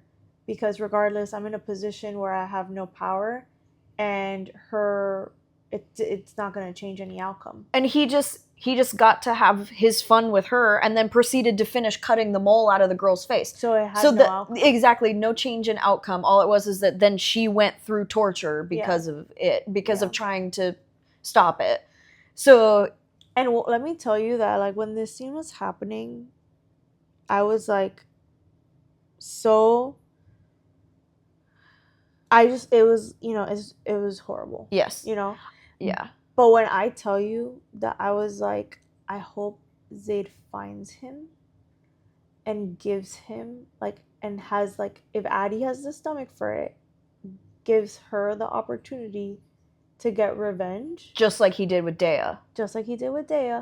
But the revenge that I'm picturing is Rowan-style revenge. Nice.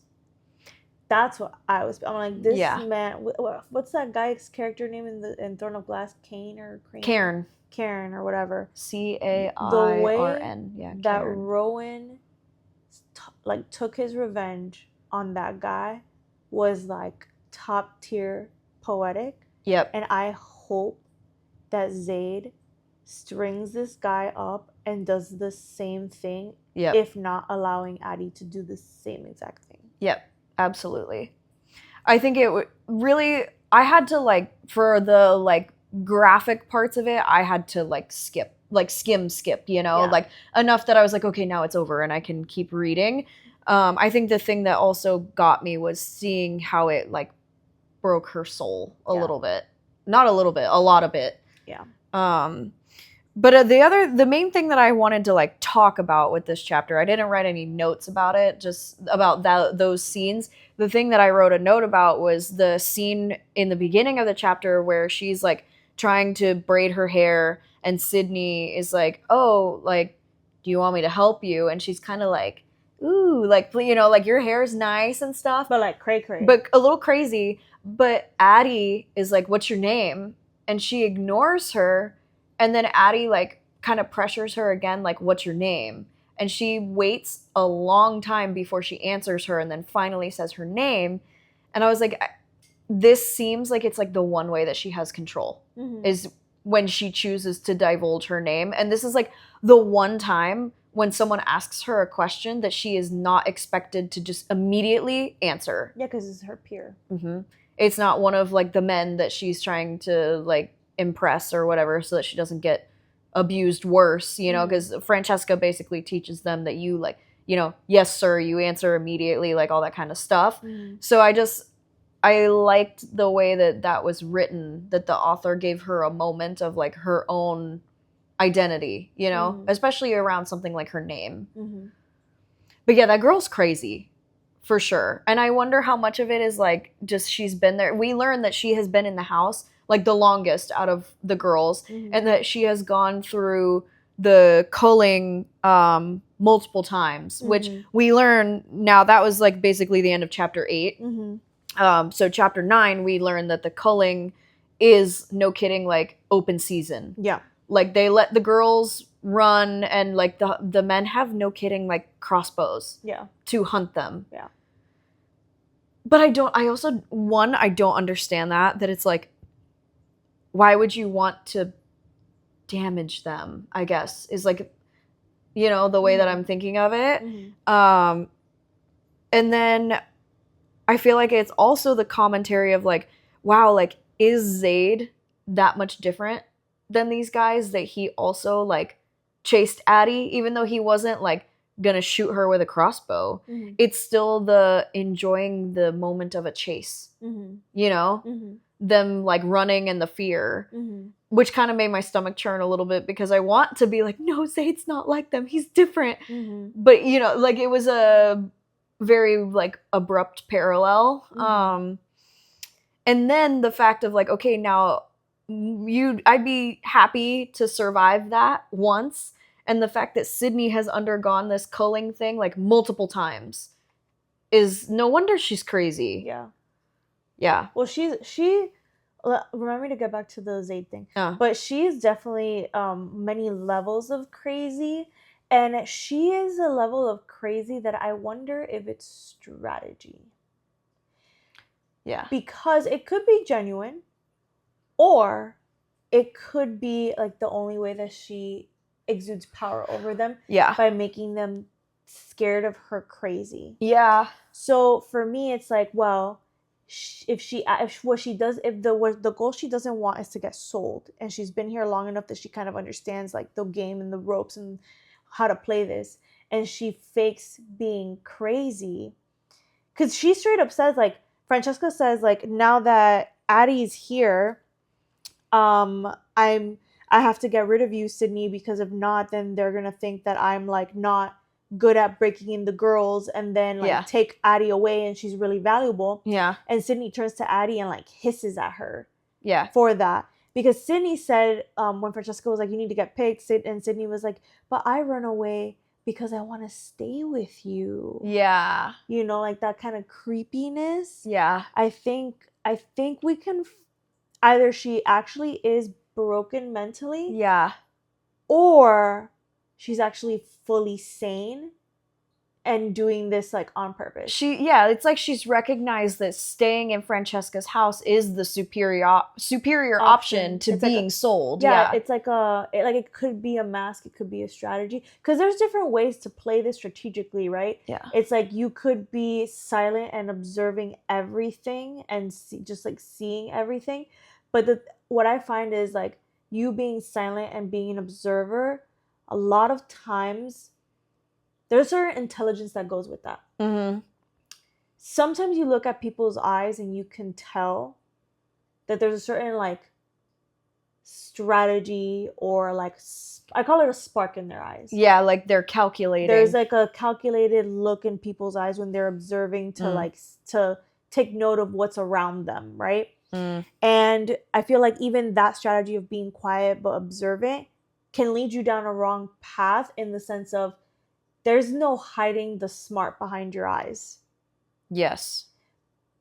But Sydney's strategy, if this is a strategy, there is hiding smart behind crazy. Yeah.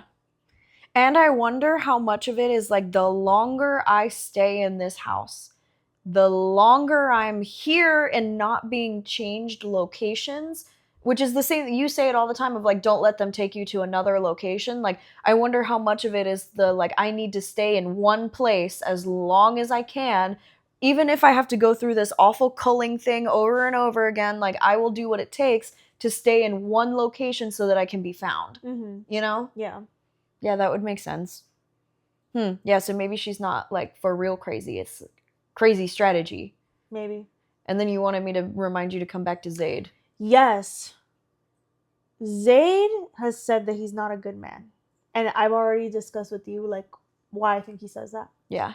But Zade is a monster. Yeah. He's just the monster that will protect you. Yeah, that's fair. You know what I mean? Like, he's the monster with a code. Yeah. He's the monster that loves hunting other monsters. Yeah. Because it's like, it is not like it's not that it's a game to him, but it is like, are you really the best if your opponent is that much like weaker than you? Yeah, you need to be on an equal playing field. So for Zade, it's like he sees it as like, you know, there's a very real, Zade is a big man. He can easily overpower anyone. So to overpower like a child or a woman that's like smaller than him, or like even his size, it's like, that's something that a coward would do, because a coward knows that they're gonna win. It's like that old saying, pick on someone your own size, you know? Exactly. Yeah, okay. Exactly. So I think Zade is a monster and probably delights in the things that the monsters delight in, which is like the chase, torture, and the chase, and the torment. But it's his people, like not his people, but like the people he chooses to do that to is different. Yeah. Yeah. Yeah, that's fair. And that was pretty much all I had for chapter 8.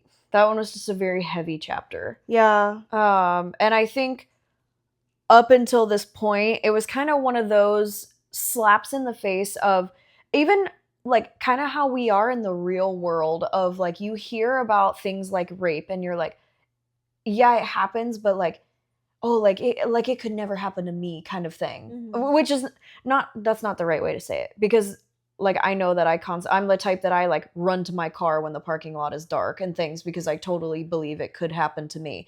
It's more of the like, it's not as harsh to think of it as a concept, I guess. Where I'm trying to go with this, and maybe you can help me actually formulate my thought, is that up until this point, it hasn't happened to Addie. This is personal. Yes, it's now you're reading it from Addie's perspective, and it feels like it happened to me. You know? It's And personal. yeah. It's a friend. It's like Yeah. someone you know. It's personal. Yeah. But even, no, I guess even like more than that is like, it feels now like it's happened to us because we were reading it from Addie's perspective, I guess. Maybe not everybody feels that way. Maybe I took it on a lot more personally than like other people who read this. Well, it's also like when authors write in third person versus first person. Yeah. So it's like if you're in third person, you feel like you're a viewer. In first person, you feel like you are connected to like the main character in a way. Their consciousness is my stream of consciousness kind of thing. Yeah. So I feel like that was the struggle with this chapter, is that now all of the things that have been discussed in the first book and the beginning of this book now are very real. Yeah. It's no longer just circumstantially no like that Zade does and saves people. It's happening to the characters that we're reading about, right? It happened to Dea. Yeah. And I wonder if the author purposely had it happen to Dea in the way that it did, in a way to ease the audience into the fact that it was going to happen to Addie. Yeah, probably. You know? Yeah, because I after we read the chapter of him saving Dea, I definitely was like, oof, like, it's about to get real bad for Addie. Yeah. You know, because it was already bad for Dea, and that's when you're just like, oh, like. Yeah, it's like the canary in the coal mine. Yeah, yeah. So now chapter 9 is Addie finds the journal. Mm-hmm. She finds Molly's journal like in a floorboard because she gets up to look at that creek, like the monster in the wall, how I had been talking about before with the bear thing.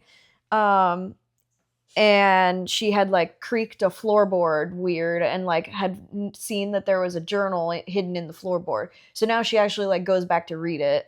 And kind of knows, okay, that Molly was like planning to escape, but the way that the journal ends, like you never know like if she actually did, like what was the outcome for Molly. Yeah. So I my hope of it being like a secret of how to get out is sounding like it's not going to be a thing, because it sounds like Molly didn't leave any details. She just writes like about Layla and that she wants to get out and that she figured out a way, but not what the way is. Yeah. And then now we know what the culling is. Okay, and then my last note for chapter 9 was just like all of book 1, we talked about the fact that Addie has like a fighting spirit. And I love that she has this analogy of like she's a volcano. That she now is like, I'm letting myself like steam under the pressure kind of thing, and then all of a sudden one day I'm gonna explode and burn the whole house down with me. I'm like, oh please, like actually like let that be true, because I think the thing that would really wound me personally as someone who I relate to Addie being like feisty, you know, and having that strong like personality, it would really devastate me if she is like broke. Her spirit is broke fully in this book. Yeah.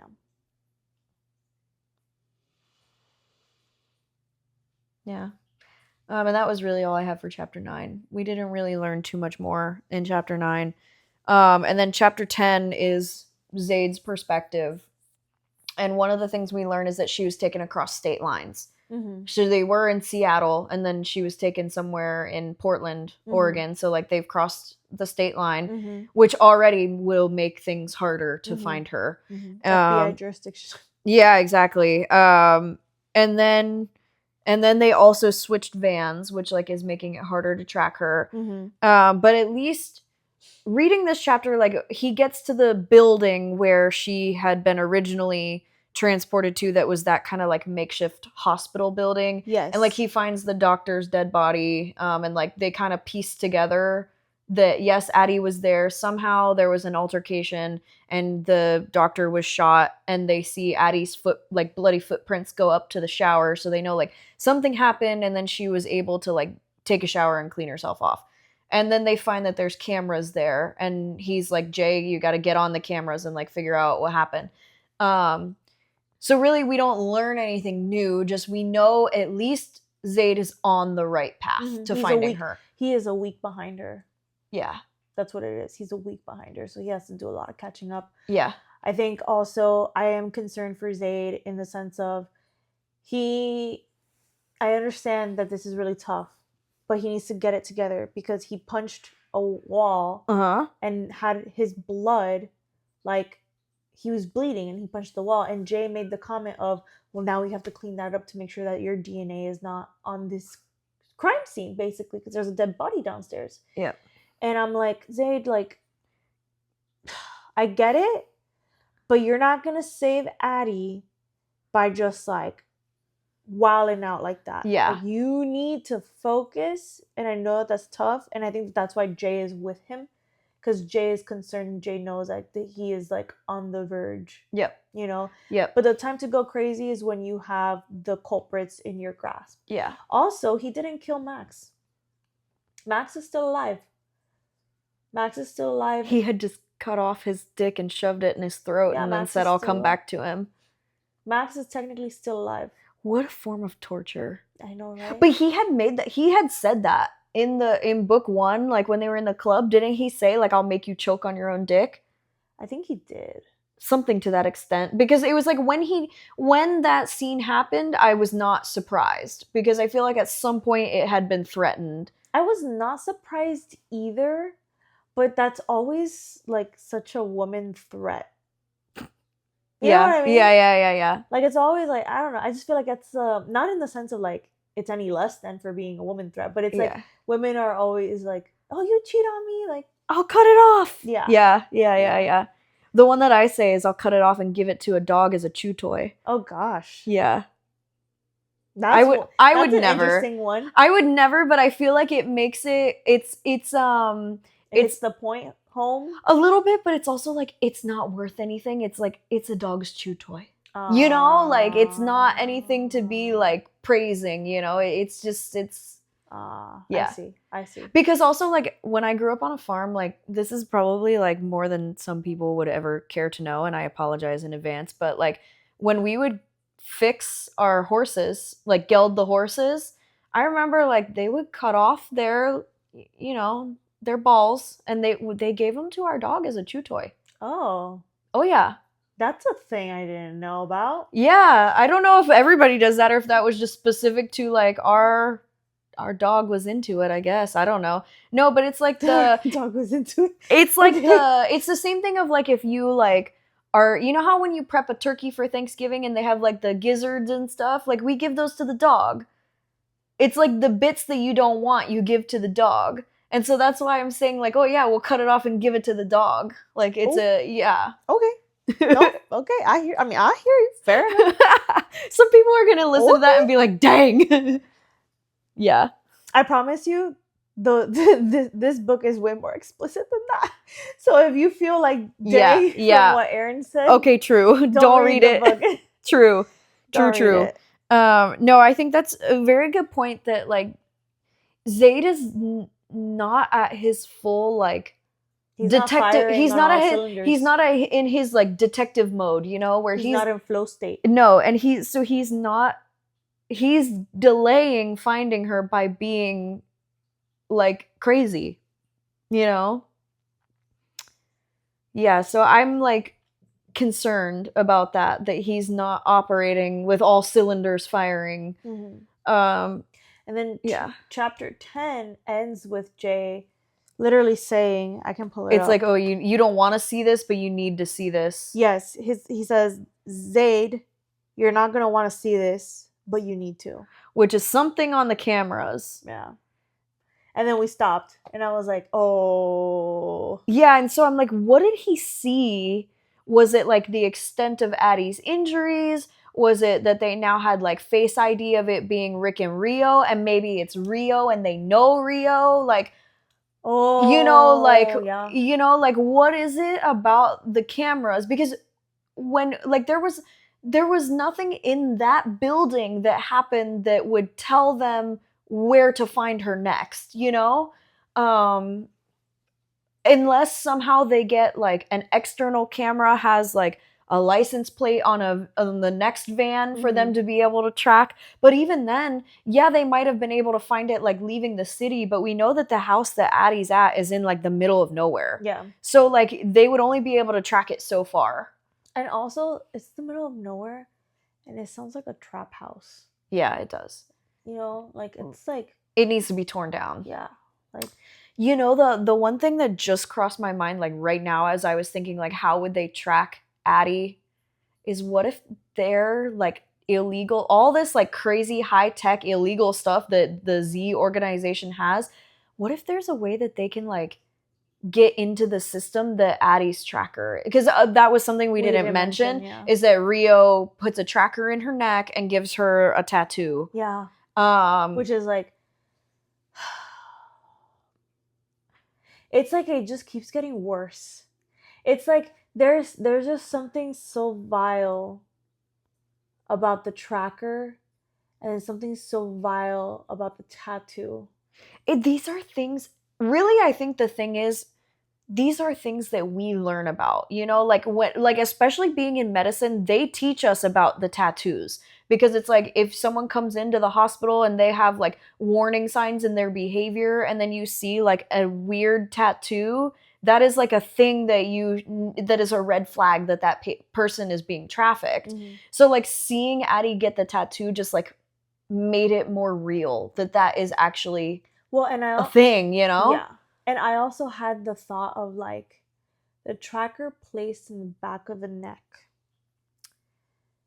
I wonder if it's because she can't rip it out. Well, I was like, I wonder like if they put it in an arm and if somebody cut their arm off.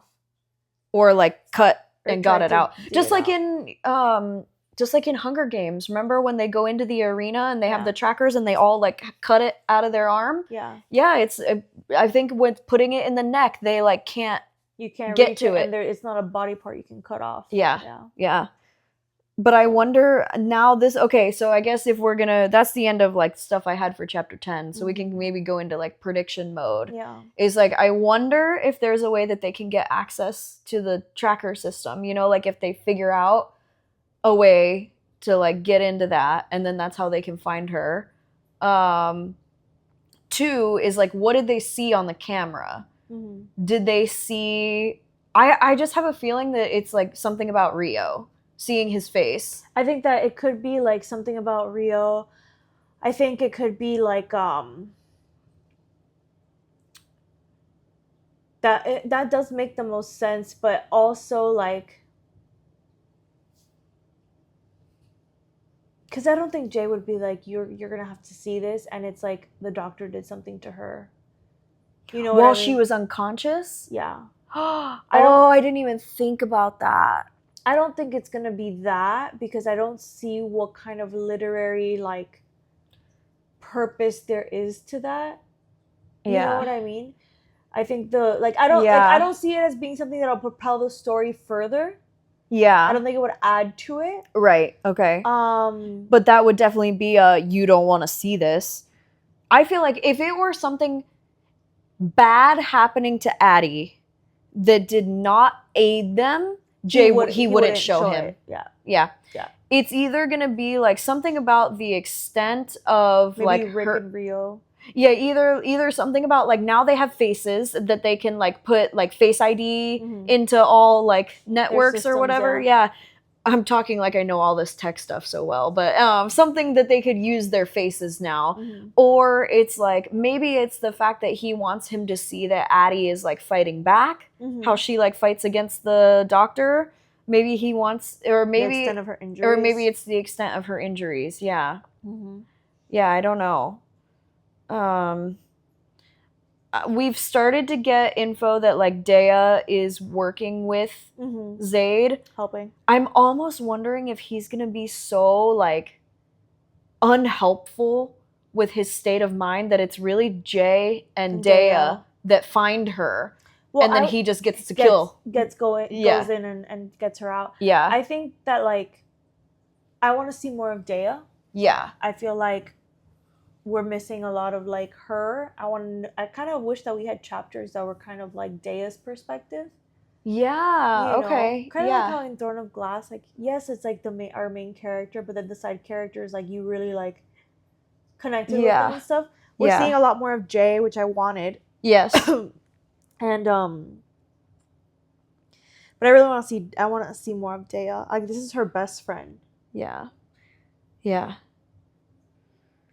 Yeah. I feel like I don't. I'm hesitant to make other big predictions. I feel like we don't have anything yet to Yeah. make big predictions out of. Yeah. I'm almost also curious if Addie's gonna end up getting herself out, and they're not even gonna They're not save even her. gonna catch her. Like they're not. Yeah, like they're not gonna save her. They're gonna. She's gonna get herself out, and they're gonna just like run into her and meet her halfway. Maybe. Yeah. Yeah.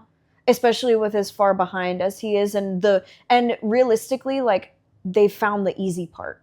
They found the primary location. Yeah. And the secondary location is going to be immensely harder to find because it's in the middle of nowhere. Well, maybe like knowing that it's Rick, they'll know where to like track him. Yeah. Or they'll keep surveillance out for him and all that stuff. Yeah, they can be watching for him. Yeah, that's fair. Or Rio. Yeah. Yeah. So yeah, heavy chapters, but I feel like it's still like the plot is moving, you know? The fact that this is already like 10 chapters is kind of like, that's pretty like, that's a substantial decent chunk. Yeah. Because on the Kindle, I don't get a sense of how far into the book I am. I'm hoping that like I don't 10 know. more chapters, maybe they reunite? I don't know. I don't know how many... Oh, she has... That says chapter... 43. Okay. So yeah, there's like... It's almost the same amount of chapters as the last book. Mm-hmm. Yeah, there's epilogue. Okay, and 43. So there's 43 and an epilogue, and the other one was 42. So it's about the same. Okay. Yeah. So we're like a little less than a quarter of the way through the book. I'm not sure how much I think that the movie that the book is gonna end with like her being either saved or getting herself out, or if we're gonna get that maybe like 2/3 of the way through the book, and then the rest of it is like how do you put the pieces back together? Yeah. Because honestly, like I need her to get rescued with enough time for me to see like the romance between her and Zade. Yeah. So at least give me like a couple chapters. Yeah, because if you don't like, I know it's like we kind of signed up for something that like actually we didn't want. I know. It's like we kind of wanted. Well, I didn't really have an expectation of what this book was gonna be like, or the previous book, but I feel like I would like to have like a point of recovery. Yeah. You know, like. But I have a feeling that we are nowhere near as deeply pulled into the trenches as we're gonna get, which scares me. Because for things to have happened to her like this early in the book, I'm like, oh no, like. Yeah, I think like from here on out, it's gonna get rough. The podcasts are definitely gonna be very like, not subdued, but like. We're not gonna be like, oh my god, we learned his name and we saw a picture of him. Yeah, like no, like I am emotionally drained right now. Yeah, we're gonna. It's not gonna be. That's why I was trying to find like other things about the chapters, like talking about like Sydney, you know, like other things that we can talk about that it's like not as heavy. But it's still draining. Yes. So yeah, I think that's everything that I have though. Do you have any like final thoughts? Well, final thoughts. We haven't seen the last of Claire. Definitely not. Definitely not. I wish she would have been killed. Yeah, but we haven't seen the last of her. It's gonna be interesting if like maybe if Zade like does get to her in time, and then he has to like put her in hiding while he deals with bringing down the society, or maybe. After going through all of this, Addie's like, actually, I'm gonna burn down this entire society, and she kind of grows into herself in a way that we don't expect. Yeah. And she kind of becomes Z's contemporary. Like right hand. Yeah. Yeah. Okay. Yeah. And then that is like their life goal now is the two of them rehabilitating. Run the org. Yeah. Because Z, there's something that Z said that he was like, I think it was to Claire's comment of like there's always gonna be evil, and Z was like, I'm gonna raise the next generation of people who do this. Yeah. Yeah. Yeah, that's a good thought. Maybe they create like a family business kind of thing. Yeah, like they're just Of now it is like our mission. Mm-hmm. Yeah. Yeah, that's a good thought. Well, I think on that note, are we ready to call it quits? Yep. All right, people. Sorry this one was a little bit heavy, but it's still a very good book in the sense that like I want to know what happens. And it's definitely also a very good book in the sense that it's been very eye-opening for me. Mm-hmm. So we'll see where it takes us in the next 10 chapters. And yeah, so never stop reading, and we will see you next time.